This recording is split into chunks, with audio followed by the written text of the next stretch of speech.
Hey everybody, this is Jason. I wanted to make a quick video today about, this is part of my book review series. I'll be reviewing a few books that I've listened to on audiobook as I've been driving across the country, and some books that I've read. The next one is called RATFUCKED by David Daley. And I would suggest everybody reads this. This is essentially a book about redistricting, gerrymandering, how the Republicans and conservatives in this country have redistricted states all over the United States, and why our country seems to be moving more to the right. And this is a nuts and bolts kind of a view of why that's happening. Through the court systems, through state legislatures, state senates, your state House of Representatives, and how it's becoming a more conservative state, even though people are demanding, socialized medicine or a single payer option, or Hillary Clinton got 3 more million votes than Donald Trump, but still lost. And I know, you mentioned the Electoral College, I get that. But this is showing how the governors races in each state, governors are becoming more conservative, becoming more Republican governors than Democrats. Democrats are actually getting more votes in these states, but losing seats and losing power. David Daley goes through states like he talks about Michigan, he talks about Wisconsin, he talks about Ohio, he talks about Florida, Nevada, Pennsylvania, and how they've been redistricted, and how the country is these places that have been redistricted. A lot of them have made deals with the black leaders in these communities and said to them, and these are Republicans, said, hey, look, there's not enough black people represented, or people of color representing your district. Why don't you work with us in redistricting, and you will have more representation of people of your own color.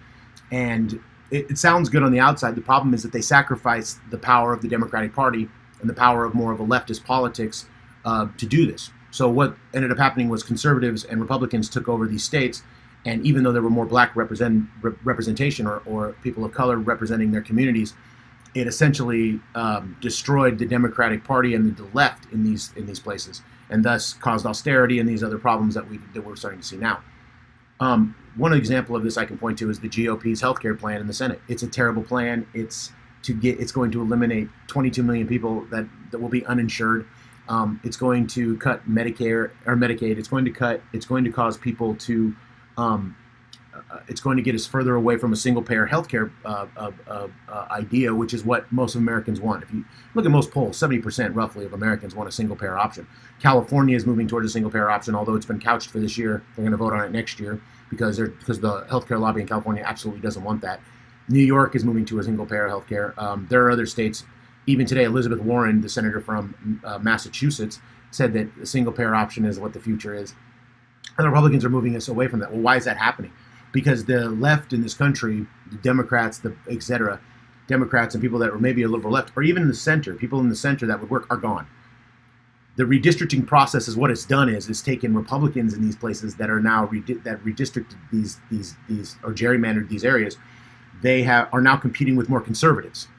So they're not competing with Democrats anymore for these seats, or people that might be a little bit to the center or left. They're competing with Tea Partiers, and people are more conservative. So they have to be more conservative, or they'll lose their seats. And this has happened to people like John Boehner. This has happened to people like, who's the other guy that he pointed out? I can't remember his name. He was from Virginia. But it's happening all over the country. And that's why the country seems to be moving more to the right, hardcore right, more fascist, more conservative, more against what the will of the peoples is. And they've controlling the court system, and we see this with, by the way, Neil Gorsuch and the recent Supreme Court decision about, our classic understanding of church and state is starting to be kind of deconstructed, taken apart, because of this thing in, I guess it was Missouri, that this church will get money for federal dollars to put rubber on their playground. Well, this is just a slippery slope and a slow process of taking what we all held to be this, church and state, and the separation of those two, and it's starting to make Christians more, Christians are an oppressed minority, or Christian, and they're not.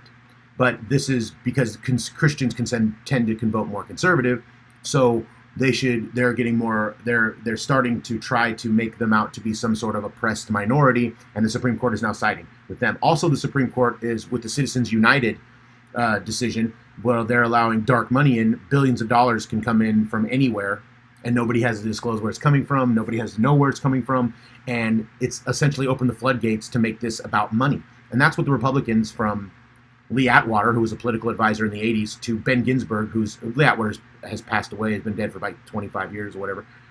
And Ben Ginsberg, who, if you've ever watched Fox News or or even MSNBC, Ben Ginsberg is a conservative lawyer, and he's been on many times talking about conservative causes. He's one of the people that has helped mold this law about redistricting, gerrymandering, in these states. The Republicans wanted to make this an arms race, and they did. They wanted to make it about money. So whoever has the most money will win. And the Republicans, conservatives, by far 3 times what the Democrats spend in political elections in these states. The redistricting process focused more on state legislatures than it did the federal. So they started to slowly take over states, and then that allowed representatives, senators, etc., to become more conservative. Governors of states, mayors of cities became more conservative. Thus, you're going to cut social programs. You have no, even the single payer healthcare option is not even couched anymore in most of these places. You have cuts in HUD, in federal housing.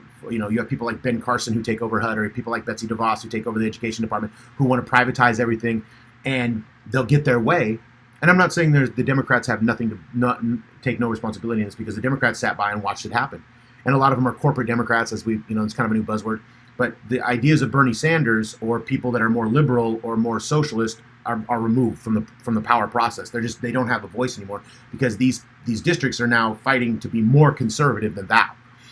So the Tea Party has gained an unprecedented amount of power, and everybody from the Koch brothers to, which is the American Heritage Foundation, and you have, like I said, the Citizens United crowd, the Tea Partiers, et cetera, et cetera, et cetera, Federalist Society.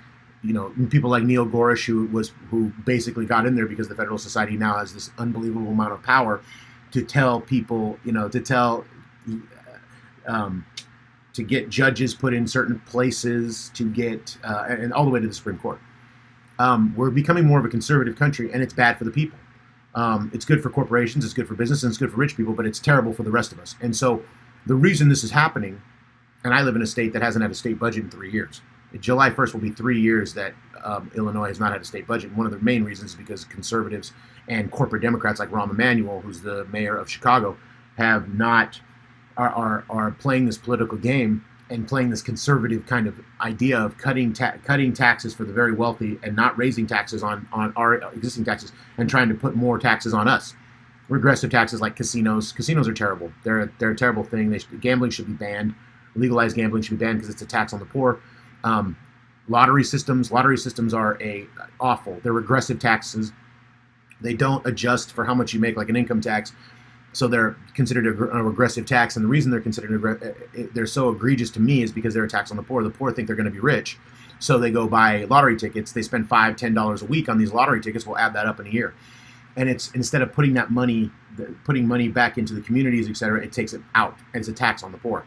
Same thing with the legalization of marijuana. I don't care what you think about marijuana should be legal, fine, but the taxes on it are regressive. They're not adjusted on how much you make. So if you are paying taxes on a bag of weed or whatever, it's not a tax that is proportionate to what you make. There's no cheap weed for poor people and good weed. You know what I'm saying? You get what I'm saying about regressive taxes? That's a conservative idea. Libertarians have done a very good job, and believe me, libertarians are conservative. Most of Silicon Valley is conservative. They're libertarians. People think they're somehow liberal, or somehow they're not. They're libertarians, meaning they want no taxes for them and the tax burden to be put on the majority, which is completely ridiculous in a country, in any country, but especially in America, which is such a rich nation, the largest economy in the world by, any measure that you have. Having the burden put on the poor people, or put on even the middle classes, which are dwindling, and the working classes, is just silly. It's completely insane. And regressive taxes are the worst kind of taxes. Like I said, gambling, the lottery, and legalization of drugs. So, and this is a conservative idea that has started to come largely because of redistricting. You think of the conservatives as law and order, or they're not. They're about less taxes, and they're about sucking money out of the system and you to pay for it. And redistricting, gerrymandering, the whole book RATFUCKED goes into this in detail. I suggest you read it. David Daley. I'll leave the name of the book below. You can go on iTunes and get it. It's $20-some if you want to get it on audiobook, or buy it. You can get it cheaper and read it. You could probably download it some other site that would be cheaper. I don't know. Try to find out that. But please read this, and this will give you a better understanding of why this country is moving so dramatically to the right, not to the center, not to the left. When people are demanding it, when every poll is demanding it, the politicians in this country don't have to do shit what the people want, because they have no longer, they're not competing with the middle of the road or Democrats. They're competing with, or liberal ideas. They're competing with more conservative ideas. And that's the essential, the core of the book. So please go read David Daley's RATFUCKED, and you'll understand more, or get it on audiobook, and you'll understand more about why this country is becoming so conservative, and why we're at the end of empire, why America, this will tie in well to the Morris Berman book I was talking about, Why America Failed, and this will kind of give you a nuts and bolts explanation on what's going on in your own state, your own community, and in the federal level. Thank you for listening, and have a great day.